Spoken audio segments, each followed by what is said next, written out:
야담 이야기. 생선 굽는 냄새 때문에 제사를 못 지낸다고? 옛날에 가난뱅이와 부자가 살았습니다.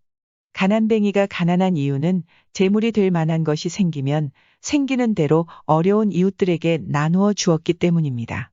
쌀이 생기면 양식 없는 사람에게 주고 돈이 생기면 없는 사람에게 주고 이러니 돈을 모을 수가 없었습니다. 그리고 부자는 왜 부자인고 하니 남의 것이든 자기 것이든 무엇이든지 한 번 들어온 것은 절대 내놓지를 않아서 그렇습니다. 이웃집에서 빌린 연장도 안 내놓고 꾸어 쓴 돈도 갚지를 않았으며 심지어 남의 집 닭도 모이를 찾다가 그 부자 집으로 들어갔다 하면 다시는 나올 수 없었습니다. 제 집에 들어온 건 다 제 것이라고 우기고 보내질 않았습니다. 그래서 동네에서도 부자 집의 평이 좋지 않았습니다. 하루는 가난뱅이가 밭일을 마치고 집으로 돌아오는데 부잣집에서 생선 굽는 냄새가 술술 풍기고 있었습니다. 그 냄새가 어찌나 구수하던지 저절로 침이 꼴깍 넘어갈 정도였습니다. 가난뱅이 농부는 그 냄새 한번 구수하군. 부잣집에서 생선을 굽나 보네 라며 말하였습니다. 가난뱅이 집에 마침 양식이 모자라서 며칠 동안 끼니를 있느니 마느니 했더니 배가 몹시 고픈데 구수한 냄새가 코를 찌르니 배가 더 고팠습니다. 집에 들어가면 또 멀건죽으로 저녁을 때워야 할 텐데 반찬인들 먹다 남은 된장밖에 더 있을라고 라며 혼잣말로 중얼거렸습니다. 이렇게 생각하니 생선 굽는 냄새가 더 입맛을 당기는 거였습니다. 가난뱅이는 부잣집 담벼락에 몸을 붙이고 서서 생선 굽는 냄새를 흠뻑 맡았습니다. 그런데 그때 마침 부자가 저녁 먹기 전에 바람이나 쐬려고 어슬렁 대문 밖으로 나왔습니다. 나와서 여기저기 집 주변을 둘러보고 있는데 옆집 가난뱅이가 담벼락에 기대서서 눈을 지그시 감고 서 있길래 부자는 왜 남의 담벼락에 서 있지 생각하고 다가섰는데 이 가난뱅이 농부가 생선 굽는 냄새를 맡고 있는 것을 봤습니다. 저 사람이 우리 집에서 나오는 냄새를 맡고 있잖아. 아무리 냄새지만 우리 집 생선 굽는 냄새인데 그걸 공짜로 맡고 있다니. 부자가 다짜고짜 가난뱅이를 잡고 흔들며 소리를 쳤습니다. 이 사람아, 남의 집에서 나오는 냄새를 돈도 안 내고 공짜로 맡는 법이 어디 있나. 한창 구수한 냄새에 취해 있던 가난뱅이가 깜짝 놀라서 그만 눈이 둥그레졌습니다. 아니, 냄새 맡는데도 값을 치러야 한단 말이오.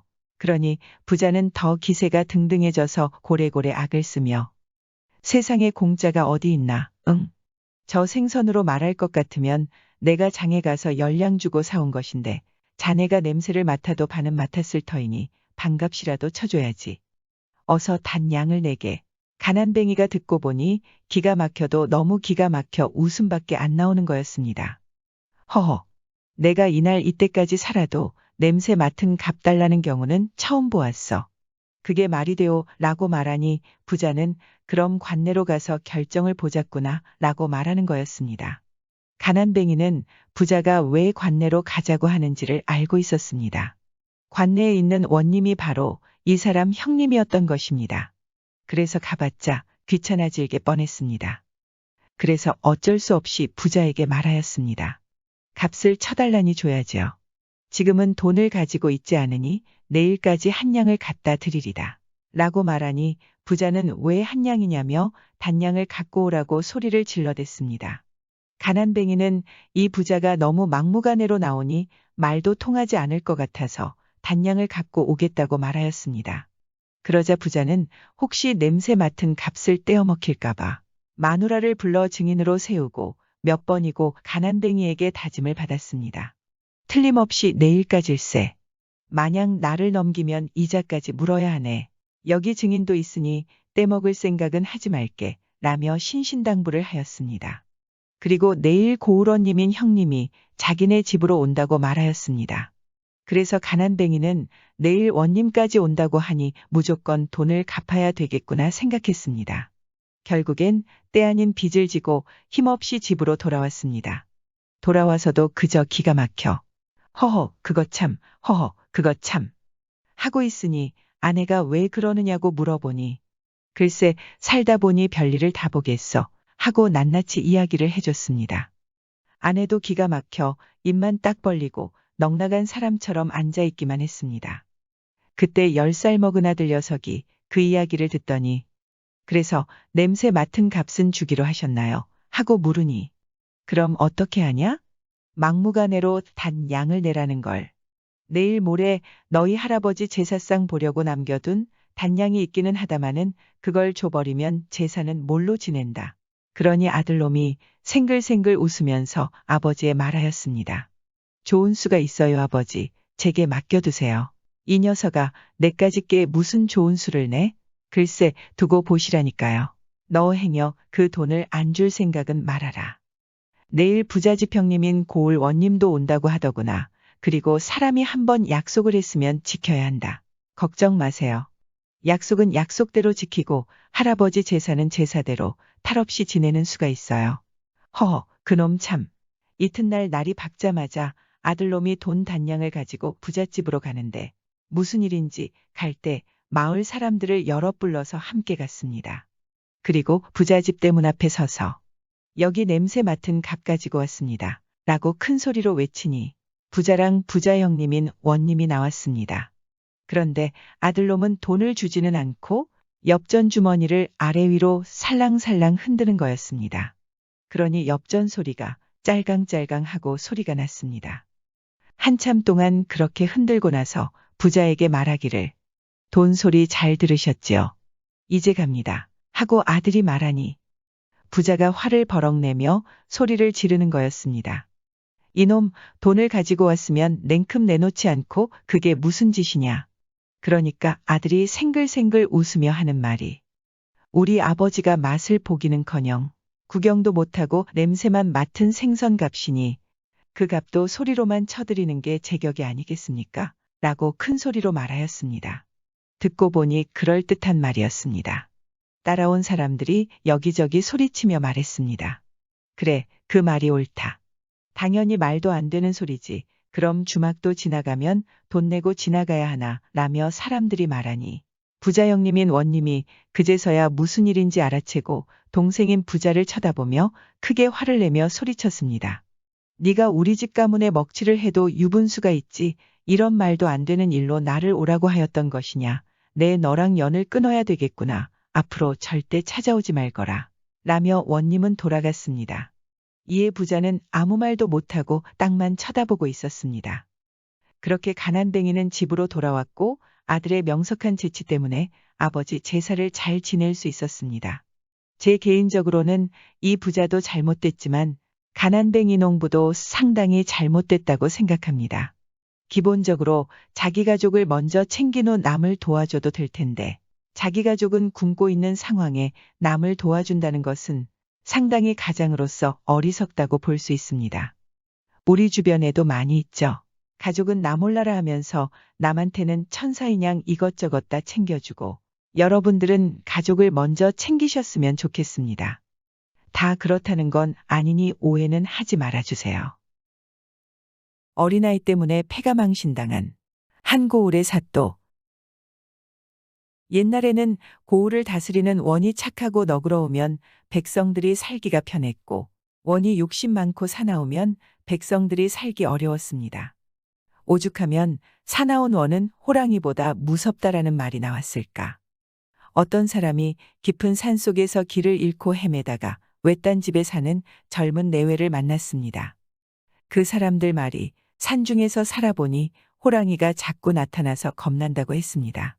그래서 이 사람이 호랑이가 무서우면 사람이 많이 사는 마을에 내려가서 살지 왜 이렇게 깊은 산속에서 삽니까? 하고 물으니 이 내외가 하는 말이 아무리 호랑이가 무서워도 사나운 원만큼이나 하겠습니까?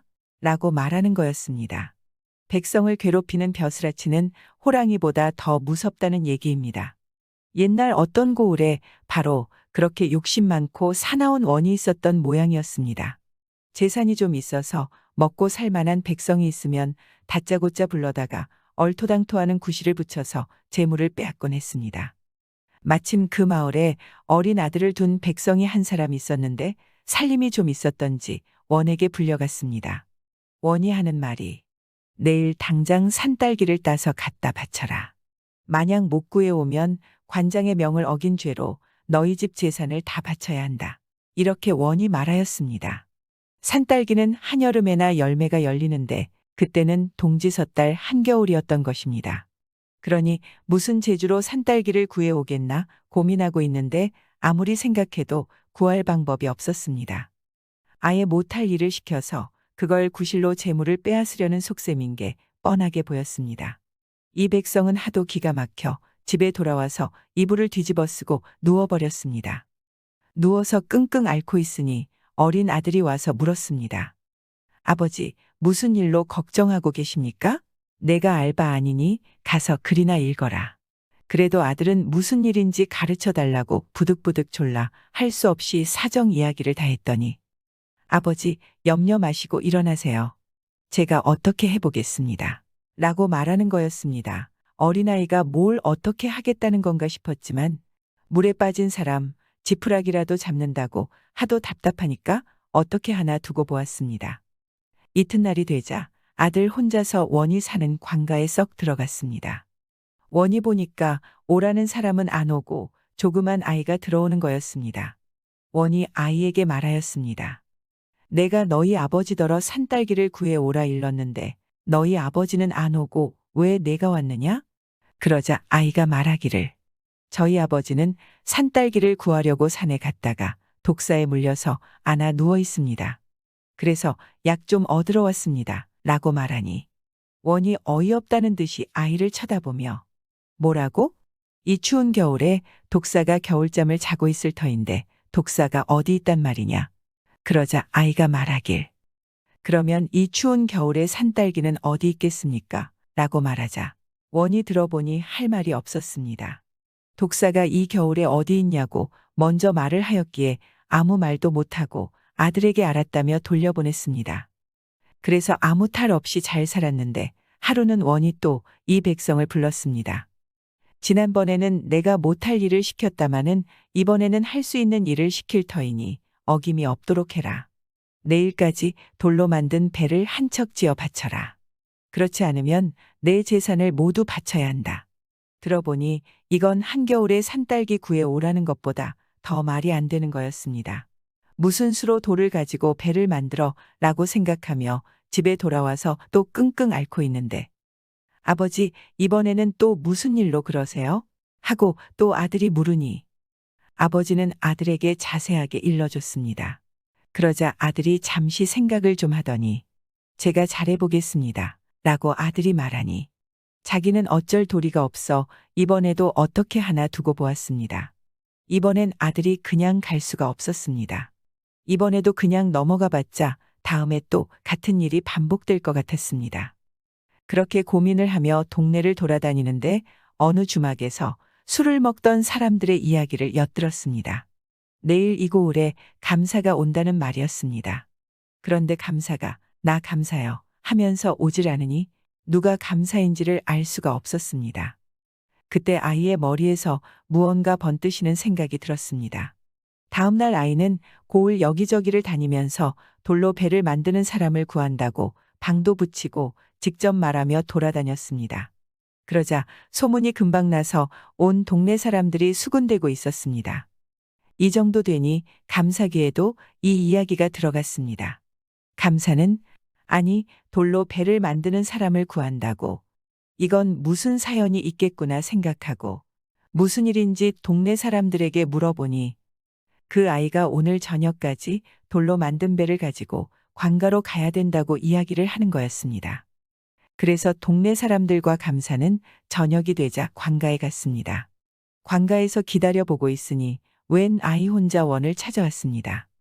이 고약한 원은 지난번에 이 아이 때문에 재산도 못 빼앗고 망신만 당했는데 이번에도 아이가 혼자 오니까 원이 화를 버럭 내는 거였습니다. 너희 아버지는 또 독사에 물렸느냐? 왜 또 내가 왔느냐? 그러자 아이가 말하기를 그게 아니라 돌로 배를 한 척 지어 놓았는데 그걸 끌고 올 동아줄이 없어서 가지러 왔습니다. 돌로 만든 배에는 모래로 만든 동아줄이 제격이니 사또께서 모래로 새끼줄을 꼬아주시면 배를 끌고 오겠습니다. 라고 능청스럽게 말하니 뭐라고? 모래로 어떻게 새끼를 꼰단 말이냐? 그게 말이 된다는 말이냐? 그러자 바로 아이가 말하였습니다.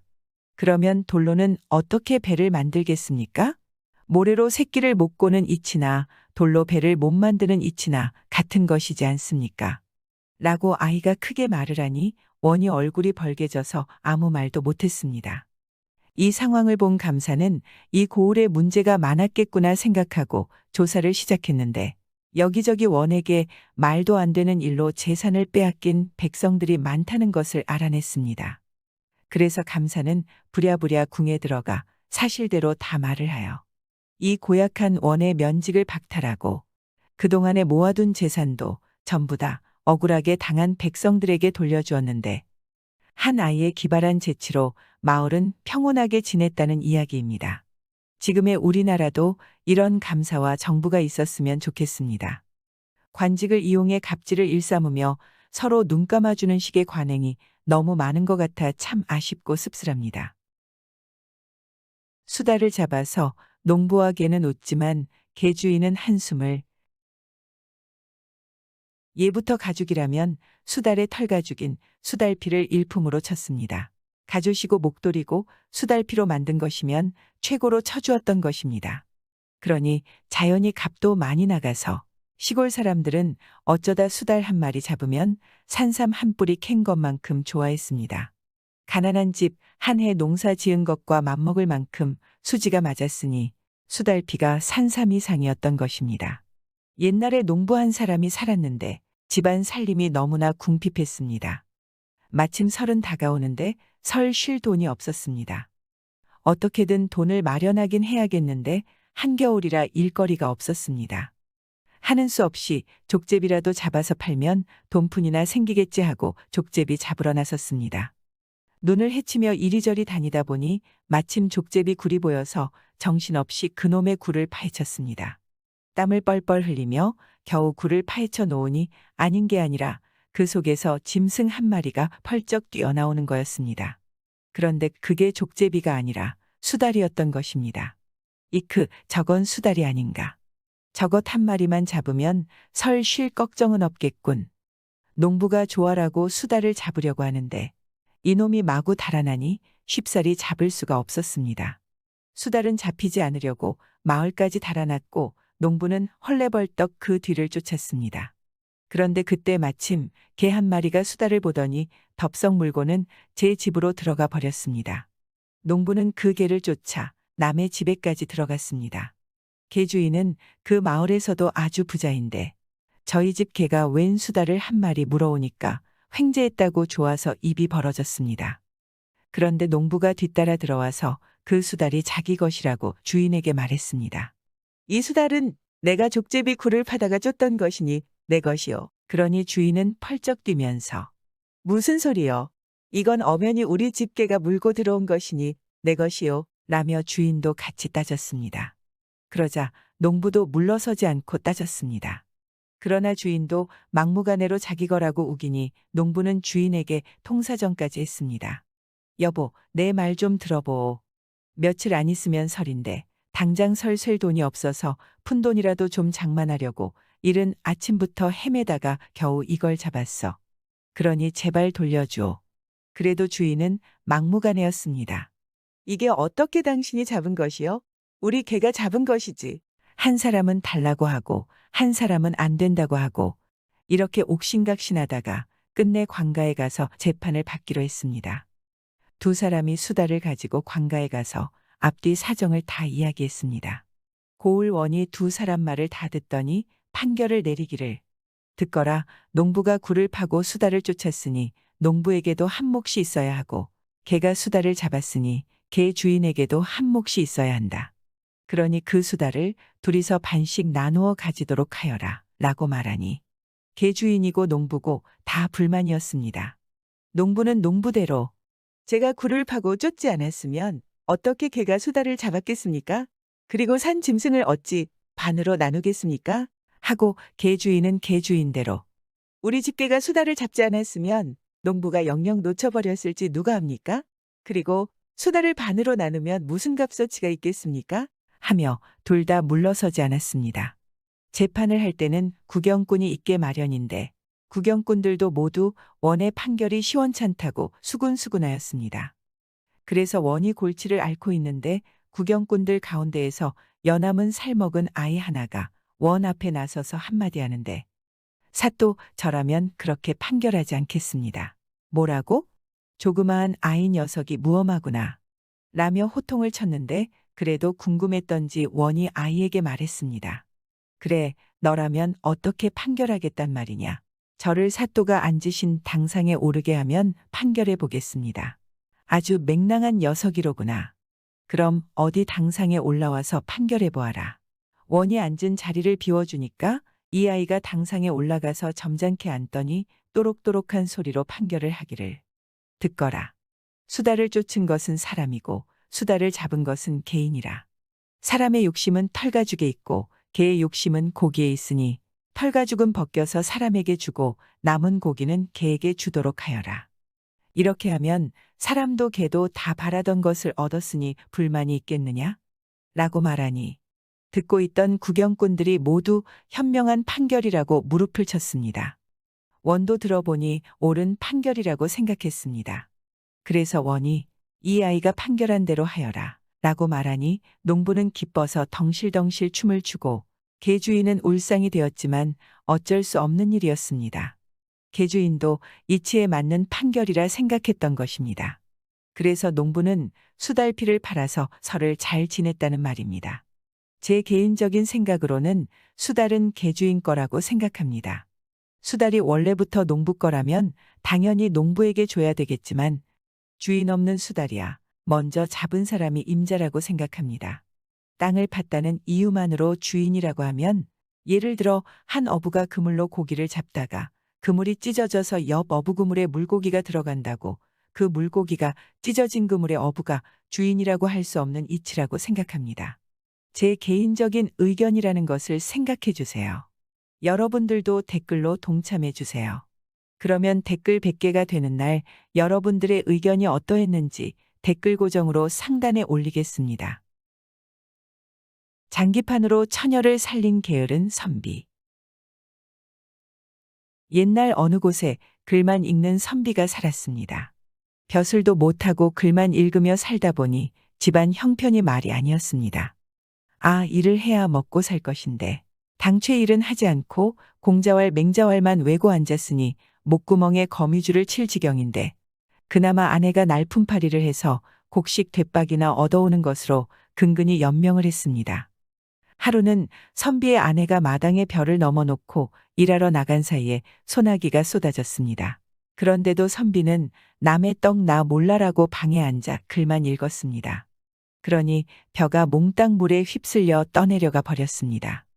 아내가 집에 돌아와 그 꼴을 보니 기가 막혀서 이래 가지고는 못 살겠으니 내일부터 밖에 나가 돈을 벌어 오든지 그게 싫으면 아예 집을 나가든지 하세요. 그러니 선비가 말하길 평생 글 읽는 재주밖에 못 배운 내가 어디 가서 어떻게 돈을 번단 말이오. 그리고 집을 나가면 어디 가서 무얼 먹고 살란 말이오. 그러니 아내가 역정을 내며 두 말 하기 싫으니 내일 당장 나가요. 이쯤 되니 안 나갈 도리가 없어서 나가려고 막상 행장을 꾸려가지고 나가기는 했는데 나가보니 앞이 막막했습니다. 뭐 어떻게 하자는 작정도 없으니까 그저 발길 닿는 대로 자꾸 갔습니다. 가다 보니 한 마을에 그늘 좋은 정자나무가 있고 그 아래 사람들이 앉아 있기에 선비도 같이 앉아서 쉬었습니다. 쉬면서 생각해 보니 제 신세가 참 한심하다고 생각했습니다. 그놈의 글을 읽는다고 평생 헛고생만 하다가 기어이 마누라한테 쫓겨나는 신세가 됐으니 얼마나 한심하다고 생각을 했는지 혼잣말로 한심가련타, 이 신세야 한심가련타, 이 신세야 라고 중얼거렸습니다. 그랬더니 옆에 있던 사람들이 깜짝 놀라며 거참 용하고도 이 신의 집에 우환이 있는 걸 어찌하셨소? 이러고 사람들은 야단법석이었습니다. 알고 보니 그 마을의 이씨 성에다 신세라는 이름을 가진 생원이 있는데 그 생원의 고명딸 이름이 한심이었습니다. 그 한심이가 몹쓸 병에 걸려 다 죽게 됐다는 거였습니다. 그런데 한심이가 몹쓸 병에 걸렸다는 것을 본인들 말고는 주변에 아는 사람이 없었습니다. 소문이라도 나면 더 안 좋아질 것 같아서 쉬쉬했던 것입니다. 그런 판국에 한심 가련타 이 신세야 하고 중얼거렸으니 이건 모 족집게도 이런 족집게가 없었던 것입니다. 이래서 선비는 뜻밖에도 용한 점쟁이로 알려졌습니다. 일이 이렇게 되니 이생원네 집에서는 선비를 귀인 모시듯이 모셔다가 사랑에 앉혀놓고 딸 살릴 도인이 왔다고 대접이 이만저만이 아니었습니다. 지금까지 좋다는 약은 다 써보고 용하다는 의원은 다 불러다 보였어도 차도가 없어 근심하던 차에 이런 귀인을 만났으니 그럴 만도 했습니다. 온갖 정성으로 대접을 하고 나서 부디 딸의 병을 고칠 방도를 가르쳐 주십시오 하고 이생원이 머리가 땅에 닿도록 절을 하니 선비는 참 오도 가도 못하게 됐습니다. 이미 소문이 짠한 판국에 이제 와서 남 모로 했다가는 무슨 봉변을 당할지 모르고 게다가 이런 융숭한 대접을 받고 내 떡 나몰라라 하자니 미안하기도 해서 며칠 기다리면 무슨 방도가 있을 것입니다. 하고 말았습니다.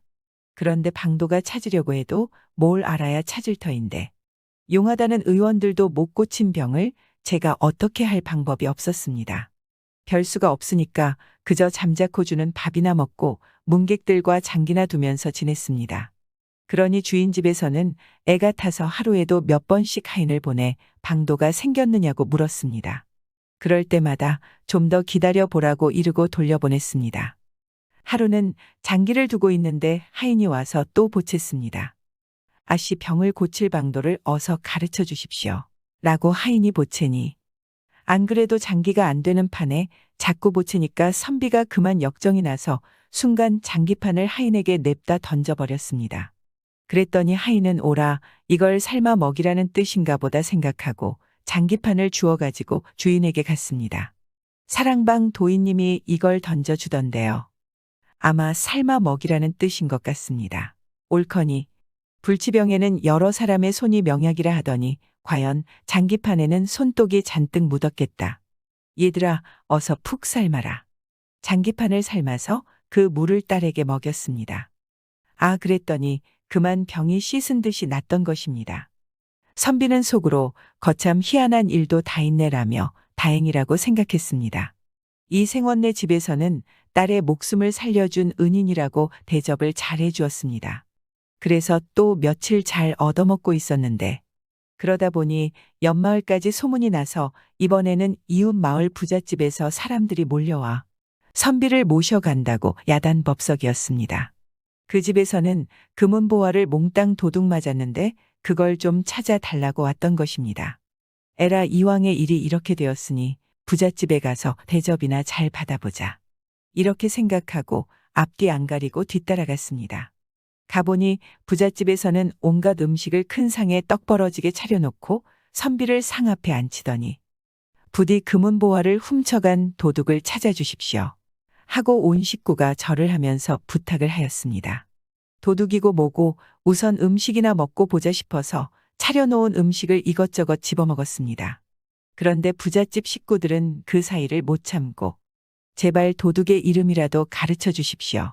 하고 득달같이 재촉을 했습니다. 그러자 선비가 생각을 해봐도 그놈의 도둑을 알아낼 방법이 없었습니다. 뾰족한 수도 없고 할 말도 없어서 멍하니 앞만 바라보고 있으려니까 상위에 놓인 떡에서 김이 뭉게뭉게 올라가는 게 보였습니다.